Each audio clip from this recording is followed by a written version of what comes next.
I'm now live, it says at the top. So welcome, Adam Higginbotham, who I've known for years and has always, for many years, has been writing a book about Chernobyl. And it's appeared last year. It was last year, wasn't it? Was it last spring it came out? Yeah, it came out last February. And the book is Midnight in Chernobyl. Sorry, I'm trying to pretend I'm very technical here and pressing buttons at the same time. And was instantly a really, it was so well acclaimed. I thought I'd better go and read it. And it's a really phenomenal book. We knew each other as journalists, but I migrated to become a crime writer. You were my boss, William, in fact. God grief. Only briefly. I think you were my boss at some point, certainly as an editor at some point. I think on The Face, you edited a piece of mine. Oh, possibly, yeah. Yes. Yeah. But yeah, Adam was writing music reviews and I was being a music editor and I was telling him how they always needed to be rewritten, I think.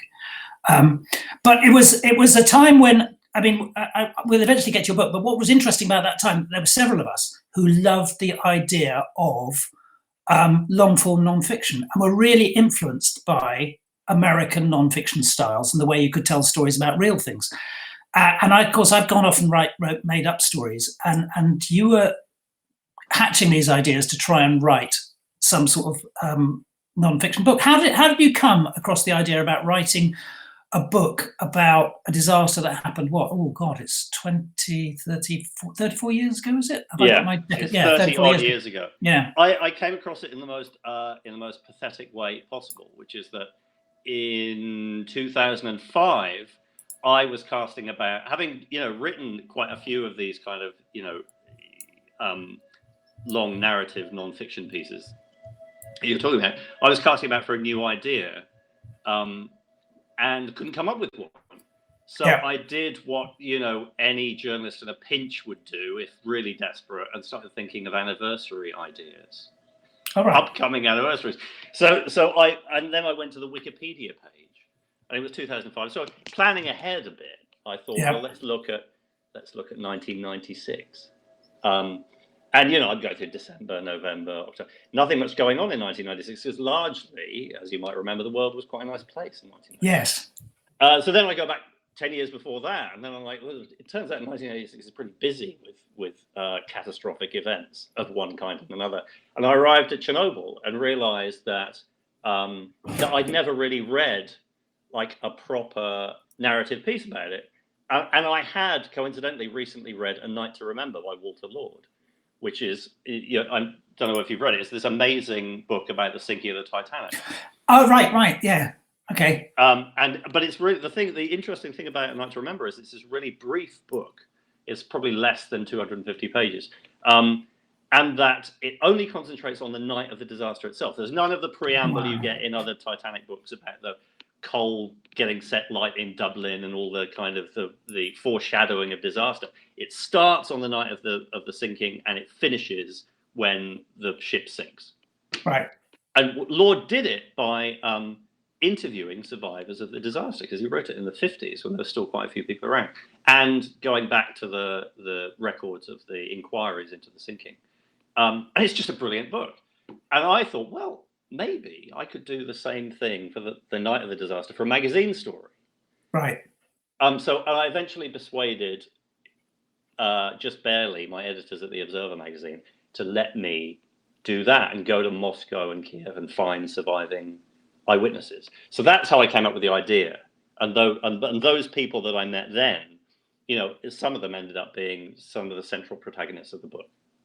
And that was Observer, sort of Alan Jenkins, at a time when magazine journalism was about to become very hard. Actually, people were. This was sort of the last year, and certainly in the UK. I think you moved over to the States where it carried on. But that was kind of at the time, the tail end of when you had people like that who are actually still really interested in proper stories. So you went off there to They told me it was the most. Alan told me it was the most expensive story that they hear ever published. Congratulations! That's a result in itself. Getting money out of the Observer. It was not easy. They didn't want to send me in the end. But how on earth at the beginning? Starting a big story like this, how on earth did you get a way in? Because it wasn't like it kind of you presume your Russian was not fluent in No, in that not time. not at that point, or indeed now, when I can say yes, no, please, thank you, and atomic energy station in Russian, Yeah. but nothing else. Well, it wasn't easy, and that was one of the reasons. To be honest, if it had been easier to do the background research, I think at the point when they said, actually, you know what, I think this is going to be too expensive, we're not going to send you, I would just have said, oh, all right, Alan, fine, just move on to something else. But by that time, I'd done 3 months of extremely difficult research and tracked some of these, like a handful of these people down. And so at that point, it means I put so much work into it that I thought, I'm not going to let you fucking get away with this. I'm going to insist that you send me. But you know, I had a huge amount of help. And the first break that I got was in fact, one of the people that I wanted to speak to was this guy, Alexander Yevchenko, who I had seen interviewed in a documentary that was broadcast on the BBC, I think. And I didn't really know where to start. So there he is. That's Alexander. There is. Isn't that a brilliant photograph? That's I'll talk about that some more in a while, but carry on, sorry. So what happened is I contacted one of the guys who had worked on this documentary, Tom Lassica, who was married to a Ukrainian and had done a lot of work in Ukraine, and speaks fluent Russian, and had befriended Sasha Yevchenko. And I asked him if he would help put me in touch with Sasha. So he did, and what Tom did is he phoned Sasha up in Moscow and said, I have this. He slightly overstated the nature of our relationship and said, I have this friend who's working on this magazine story. Would you be prepared to talk to him? And by this point, Sasha decided that he didn't really want to talk about this stuff anymore. And Tom persuaded Sasha to meet me. Right. And he is the first person that I interviewed for this whole project and for the magazine story. And I have Tom to thank for that. And then what happened is that Tom said to me, well, if you're going to do any reporting in Ukraine, you're probably going to need a fixer, aren't you? And at this point, I'd spoken to a few fixers, by email, which is not the best way of kind of tracking down somebody that you're going to trust to this extent. And he said, well, you should speak to my brother-in-law because he worked on the documentary with me, and he's a really good fixer. And that's how I met Taras, who was his wife's younger brother. Right. And so then when I got to Kiev, I was met at the airport by Taras, who had agreed to do simultaneous translation with all these interviews that we set up all these interviews. But then as soon as I started talking to Taras, it became apparent that his English was, well, a fixer, his English was certainly nowhere near good enough to really hold a conversation, let alone do simultaneous translation. So then Taras had to find a simultaneous translation. I was on the Observer's dime. I was only there for 5 days.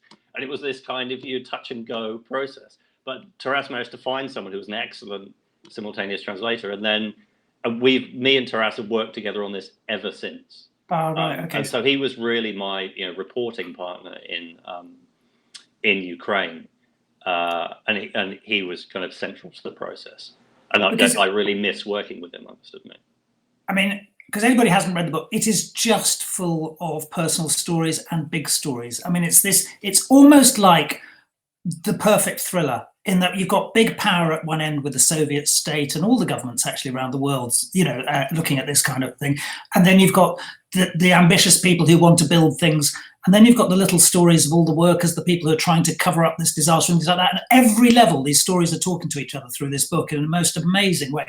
And it has this sort of granularity that is incredibly enviable, but you only get that presumably by a lot of talking to people. I mean, you must have done a huge amount of that, sort of trying to dig out stories from all these people. Was there a point at which you realized that there was a story that I think you need to, for something like this, presumably you need people who want to tell stories, that have bits feeling like this has not been represented, I want to tell my bit of it. Did you come across people like that? Yeah, I mean, there's one character especially, Maria Protsenko, the woman who was the chief architect of the city.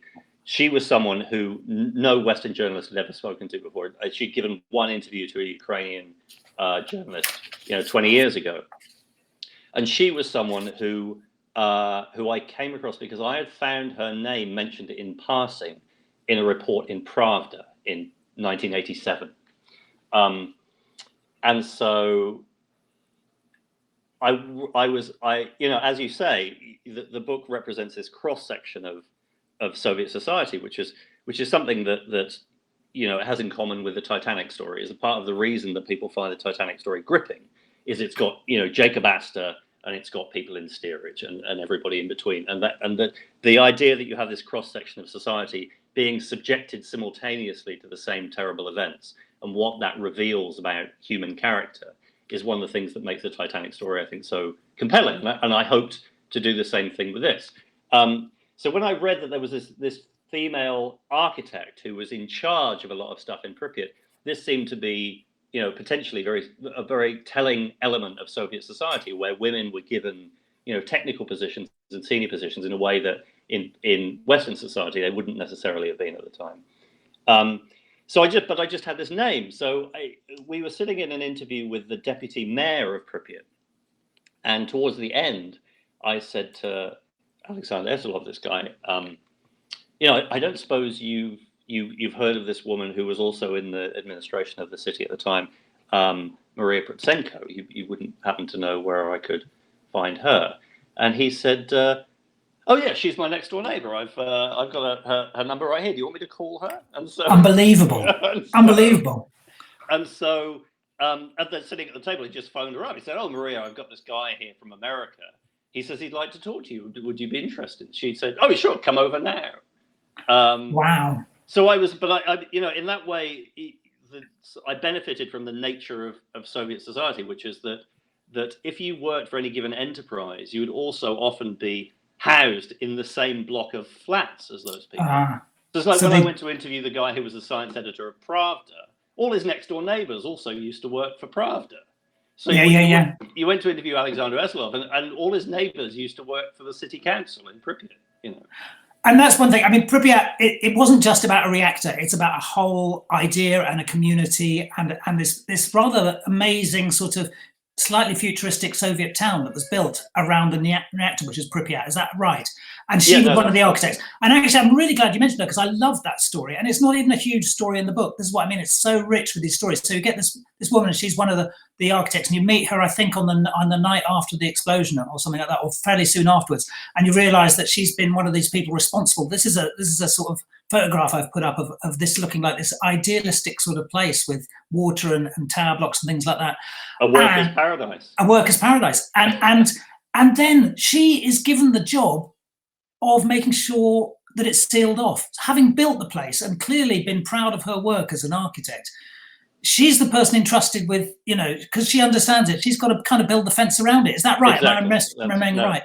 That's exactly right. And there's so much, there's this little controlled, passionate stories in there. And that's, to be honest, that's only a few pages in this huge book. So I was going to bring her up because I just love that little thing where she's basically told, no, you're there to it's never coming back as a town. It's done for, and your job is to make sure nobody ever gets back in.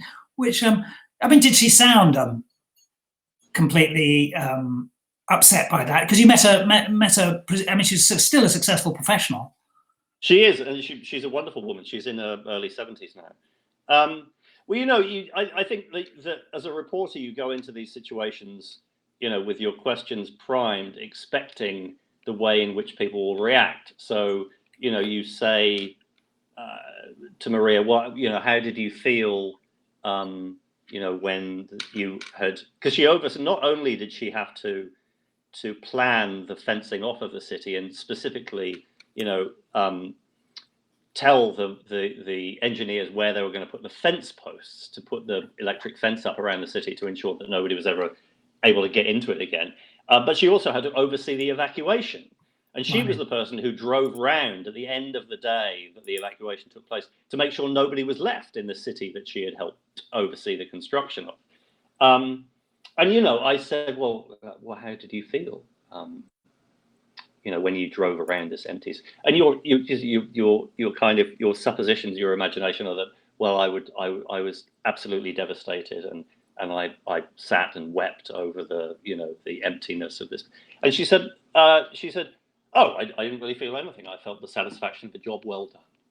Wow, Just how as Soviet! they That's say- amazing. No, exactly. It's just Yeah. as they say in the Komsomol.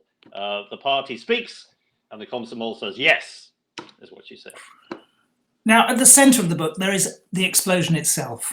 And it's incredibly well recorded. I mean, it's written so dramatically. Honestly, I mean, it's not trying to underwrite it by saying it's written like a thriller. You have so many points of view. It's That like was very much camera the angles. idea. But it's extraordinary. It must have been. I mean, you must have agonized over that bit of writing because you had to get that right, didn't you? I mean, to try and write something so dramatic is actually really hard, but it comes over brilliantly. Was that something? I mean, were you aware that you have to make that bit absolutely sing, if you know what I mean?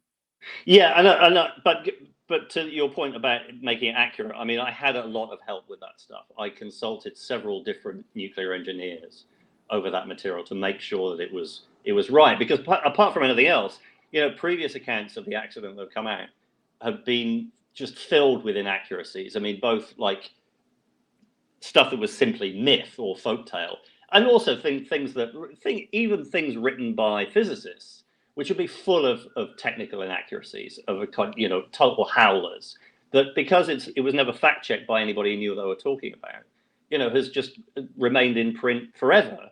And these things have just been recirculated because they're regarded as, they must be true. They're in this book about Chernobyl that was published in 1991. So I had to be really careful to make sure that it was right. And also, you know, I did want to take enormous care not only to try and make it as dramatic as possible, but not to make it melodramatic, which is something that there was a line I tried to steer through the whole book, is not to, because I found a lot of material that had been written about the accident before to be quite exploitative and almost prurient in some cases, and the way that they discussed the way that people were injured. You know, and I didn't want it to read like exploitation, because a lot of the material that has been published previously, you know, I felt lost sight of the fact that these are real people that you're talking about. And that was, you know, it's one of the reasons I didn't like that TV show, is because it's, you know, it treats people as if they're just, you know, schlock characters off a kind of, you know, from central casting rather than actual human beings. Because it must have been very hard. I mean, the point about which you also tell the story of how the lies were told about it. I mean, you pull the camera back away from it and you begin to look at the Politburo sort of figures, thinking, how can we spin this?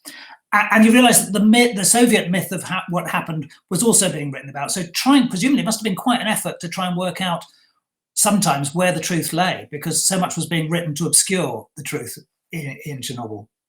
It was, and that didn't become any clearer than when I came across these Politburo minutes from February 1987, so almost exactly a year after the accident had happened. There's this Politburo meeting where they basically have the Minister of Propaganda for Television and Radio comes in with what is effectively a sort of bullet point PR plan for how they're going to approach the anniversary of the accident. And it's this amazing document where he's like submits all these ideas for radio and television shows about how they're going to totally misrepresent the reality of how the accident has affected the Soviet people. So it's like, oh, we've got this sense of market sense of the spring or something, and it's going to be this like 10-minute TV spot where they go around the central market in Kiev holding a Geiger counter to totally clean vegetables and show happy people filling their string bags with turnips and going away into the distance. And there was another documentary in which they follow a series of children born in April 1986 and show how healthy and vigorous they all are. Yeah. I mean, they also was in a very Soviet way. They wanted to tell hero stories, and they did tell hero stories, and there were heroes. There were heroes. And this is a guy, Moose, I forget his last name, but Zborowski. So he's one of the sort of people sent in, and, you know, basically it's preposterously dangerous what these people did, and often misguided because they were being given stupid things to do to try and save it. But there's no doubt that massive amounts of, you know, a lot of the people you talked to, they must have been phenomenally brave. Yes. But the thing to remember about the kind of propaganda approach that they took is that you know, the stories, if anybody knew anything about the Chernobyl story at all, really, it was that, you know, these brave firemen who went to fight the fires on the roof of the building, and they sacrificed themselves. And what I didn't realize until I began reporting this was itself part of the Soviet propaganda pitch. And Right. in order to kind of distract the Soviet people from the failings that had led to the accident in the first place, what they did is they decided to construct this hero narrative around this bunch of guys who did do incredibly heroic things. But what that meant was they didn't tell anybody about all the engineers and technicians inside the reactor building, who were the operators at the plant, who did most of the work to prevent it becoming a bigger disaster. And a far greater number of them sacrificed their own lives in order to save the plant and their comrades, than the number of firefighters who were injured by what happened. But the Soviet authorities didn't want to tell heroic stories about the operators, because by this time they knew that they wanted to blame them for what had happened. Yeah. And I've got a question there from Sarah, but I'm going to just sort of mention on that. I can come back to this photograph, and that's Alexander and Natalia, who you met quite early on and was one of those people in the building and working around those sort of things like that. And you went back a few times, I think, or at least once to see them. And then obviously, you know, he'd been healthy until then, but he died a few years ago, and he's one of these victims of that kind of thing. And it must have been, because presumably you became quite friendly with some of these people, so you saw that kind of arc. Well, with him, I only met him once. Right. And I didn't know until I began working on the book proposal in 2015 that he had died, because as far as I knew, I still had, you know, up-to-date contact details for him. Yeah. And as I say in the book, you know, when I saw him in 2006, he seemed perfectly healthy. Yeah. But what happened is that was basically the time that I saw him in Moscow with Natalia was the last time that he seemed perfectly healthy, and his health took a precipitate dive shortly after that, and he died not long afterwards. So I went back to see Natalia, and Natalia told me what had happened. And so I saw Natalia a number of times over the years, but not Sasha Yurchenko. Right. But they were, I mean, you know, there was you get a wonderful sense of these people running around trying to figure out what on earth they can do in the building. And he was one of the people sort of involved in if I'm remembering right, he was involved in sort of holding a door back and stuff like that to try and let other people come in. And you get this very sort of weird subterranean nighttime scenes going on, because it's all happening at night during it. And then you pull back to the Soviet, and then you pull back at various things, to things like the hospitals around it where people are coming in. I just love that sort of way in which you've just done the detail in so much scenes. I mean, the hospital scene afterwards, and I can't remember what that chapter's called off the top of my head, but you know, there's a whole chapter about just setting the hospital, just looking at the consequences. Oh, it's just called Hospital Number 6. Yeah. Number 6, and the people realizing the awfulness of what, you know, the people involved in it, and just getting on with what little they could get on with in the time. That's not a question. Anyway, I've got a question here from Sarah that says, I've just been reading a Chernobyl prayer by Svetlana Alexievich and found the stories in there so astounding.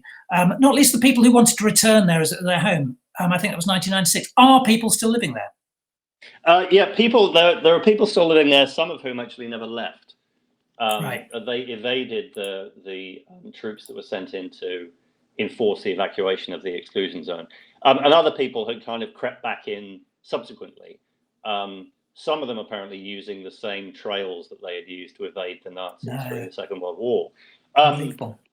But they're mostly old people who would because there's the plant was built in this quite in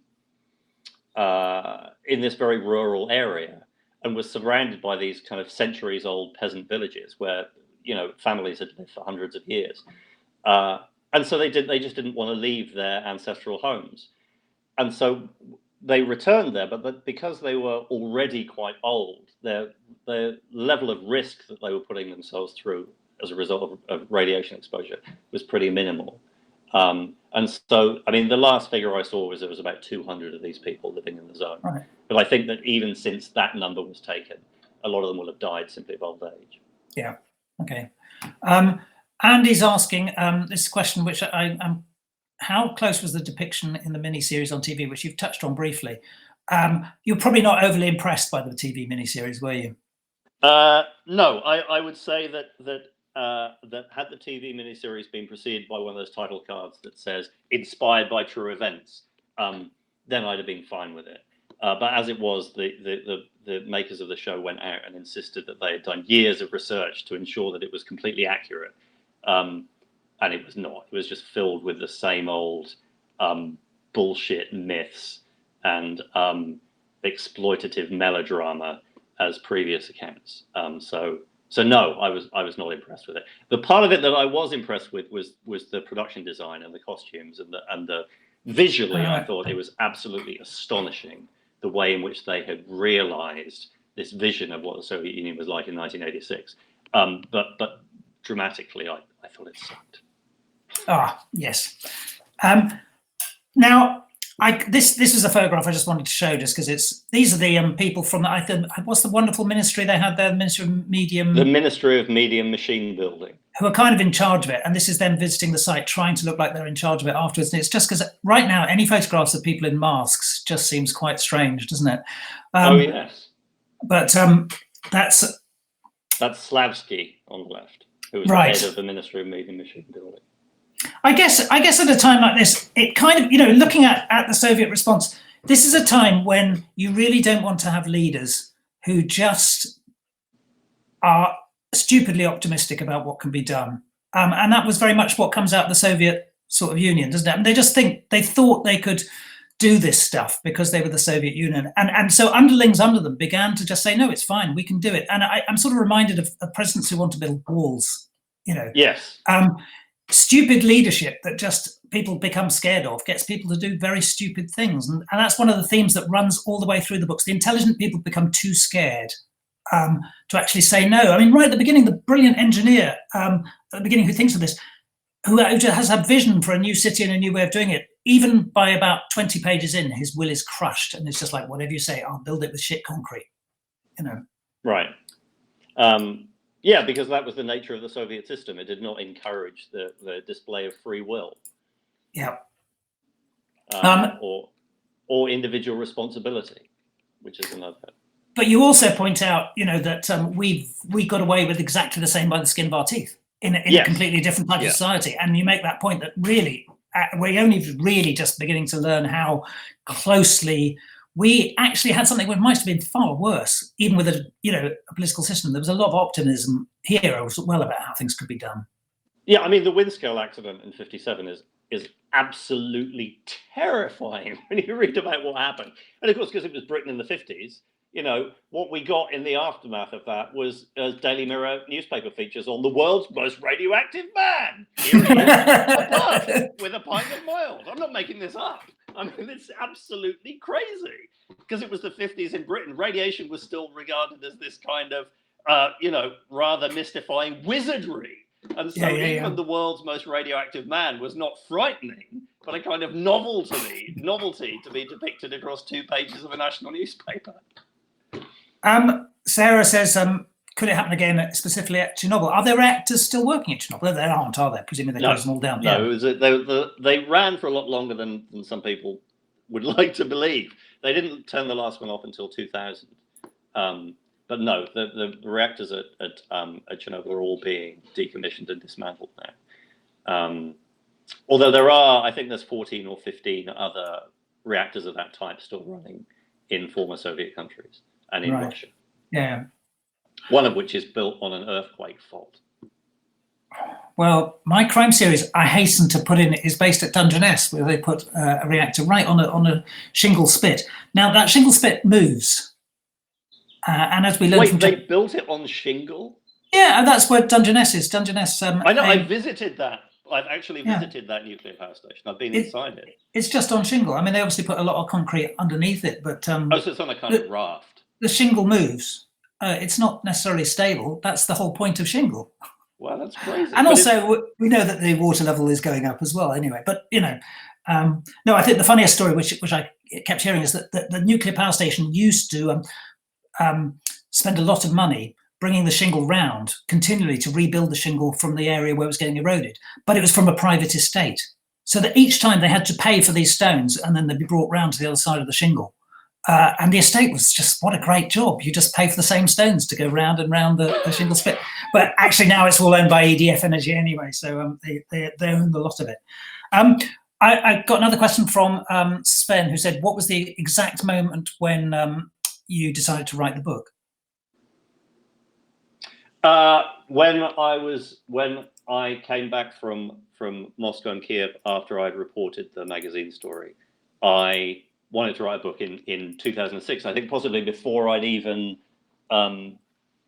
finished the magazine story, because the things that Sasha Yushchenko and the other people that I interviewed on that reporting trip told me, I found so astonishing, and their stories I found so compelling and moving, that I just thought there is there's a book in this. But apart from anything else, because what I discovered is that they told me things that I hadn't read about anywhere else, and it became apparent that the accounts of the accident that had been published in English in the early 90s, which was the last time anybody had really written about it at length, they were full of holes, and they were full of things that were just wrong. So I immediately went to see, I did not have a literary agent, but I went to see a literary agent in New York when I came back from Moscow. And I spent, I was filled with enthusiasm for what I thought was a brilliant idea for an incredibly compelling nonfiction narrative. And I was talking to this guy for 90 seconds before I noticed his gaze like drift slowly over my shoulder, like someone at a cocktail party looking for someone more interesting to talk to. Yeah. And I just thought, well, this I can see which way this is going, and he's not gonna. I just couldn't get arrested with it. Nobody was interested. Unbelievable. So it wasn't, and then it wasn't until 2015 that I eventually got somebody to pay up and offer me some money to write a book about it.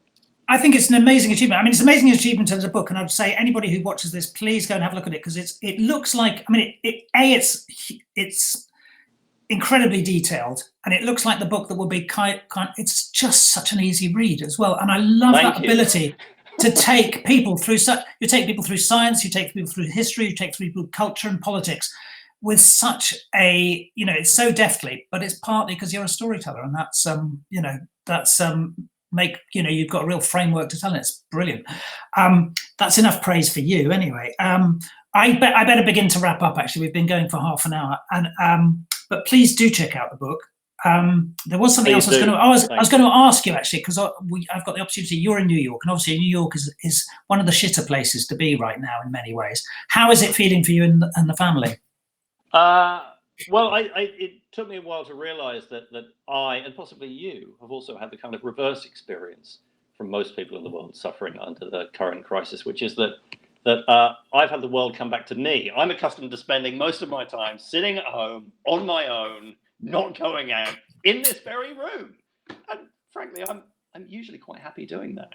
And what I've had to deal with is a lot of people coming in here and getting up in my grill and interrupting my workflow.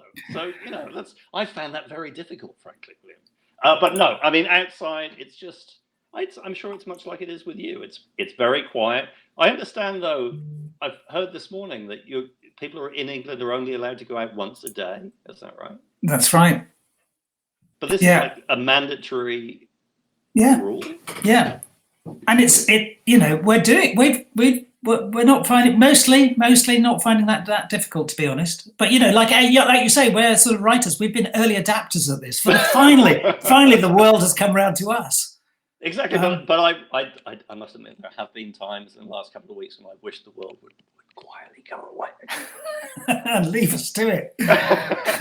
And Sarah asked, "What are you working on now, Adam?" Which is, of course, another question I should have asked. What are you working on? There's a few things I'm working on, but I'm not. As soon as I'm ready, then I'll come out with it. But I'm not quite sure yet. But I'm still soliciting for ideas, Sarah.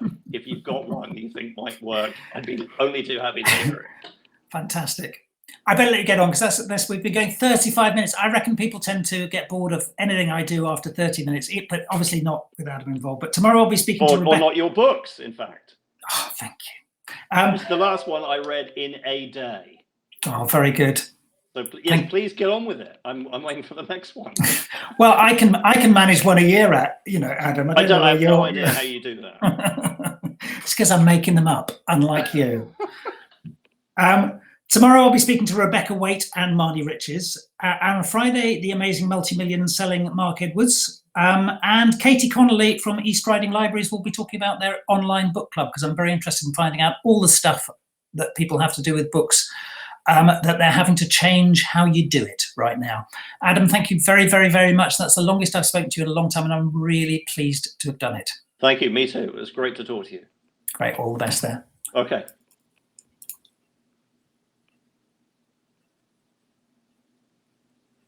I've pressed the button that takes us out.